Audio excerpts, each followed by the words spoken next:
Hello everyone, welcome back to Heartful Diaries YouTube channel. ಇವತ್ತು ಮನೆಯಲ್ಲಿ simple and ಟೇಸ್ಟಿಯಾಗಿ egg fried rice ಹೇಗೆ ಮಾಡೋದು ಅಂತ ನೋಡೋಣ.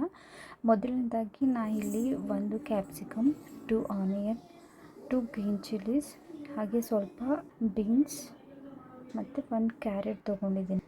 ಇವಾಗ onion, capsicum, green chilli, beans ಎಲ್ಲದನ್ನು ಸಣ್ಣದಾಗಿ ಕಟ್ ಮಾಡಿಟ್ಕೊಳ್ಳಿ. ಕಟ್ ಮಾಡಿಟ್ಕೊಂಡು ಜಿಂಜರ್ ಗಾರ್ಲಿಕ್ ಪೇಸ್ಟ್ ರೆಡಿ ಮಾಡಿಟ್ಕೊಳ್ಳಿ. ನಾನಿಲ್ಲಿ 4 ಎಗ್ಸ್ ತೊಗೊಂಡಿದ್ದೀನಿ. ನೀವು ಬೇಕಾದರೆ ಕ್ವಾಂಟಿಟಿ ಜಾಸ್ತಿ ತೊಗೋಬೋದು. ಎಲ್ಲ ಇಂಗ್ರೀಡಿಯೆಂಟ್ಸ್ ರೆಡಿ ಆದಮೇಲೆ ಸ್ಟವ್ ಆನ್ ಮಾಡಿ ಒಂದು ಪಾನ್ಗೆ ಸ್ವಲ್ಪ ಎಣ್ಣೆ, ಸಾಸಿವೆ ಹಾಕಿ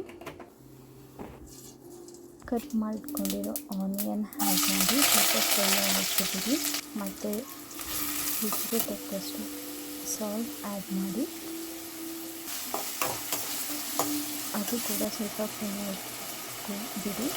ನೆಕ್ಸ್ಟ್ ಕ್ಯಾಪ್ಸಿಕಮ್ ಆ್ಯಡ್ ಮಾಡಿ ಮಿಕ್ಸ್ ಮಾಡಿ ಅದು ಕೂಡ ಸ್ವಲ್ಪ ಹೊತ್ತು ಫ್ರೈ ಆಗಿಬಿಡಿ.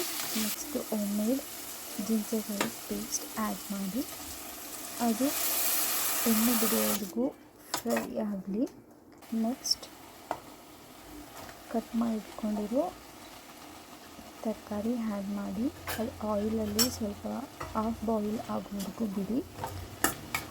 ನೆಕ್ಸ್ಟ್ ವೆಜಿಟೇಬಲ್ಸ್ ಎಲ್ಲ ಫ್ರೈ ಆದಮೇಲೆ 1 ಸ್ಪೂನ್ ಗರಂ ಮಸಾಲ, 1 ಸ್ಪೂನ್ ಮಿರ್ಚಿ ಪೌಡರ್ ಆ್ಯಡ್ ಮಾಡಿ ಚೆನ್ನಾಗಿ ಮಿಕ್ಸ್ ಮಾಡಿ. ನೆಕ್ಸ್ಟ್ ಎಗ್ ಆ್ಯಡ್ ಮಾಡಿ ಲೋ ಫ್ಲೇಮಲ್ಲಿ ಇಟ್ಕೊಂಡು ಚೆನ್ನಾಗಿ ಮಿಕ್ಸ್ ಮಾಡಿ.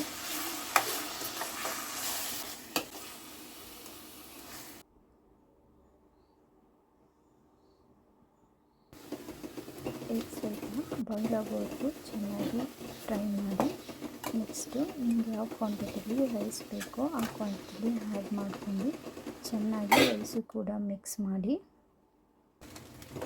ಮಿಕ್ಸ್ ಮಾಡ್ಕೊಂಡ್ಮೇಲೆ ಒಂದು ಪ್ಲೇಟ್ಗೆ ಸರ್ವ್ ಮಾಡ್ಕೊಳ್ಳಿ. So simple and tasty homemade egg fried rice ready. ನೀವು ಟ್ರೈ ಮಾಡಿ. If you like this video, please like and subscribe. Thank you for watching.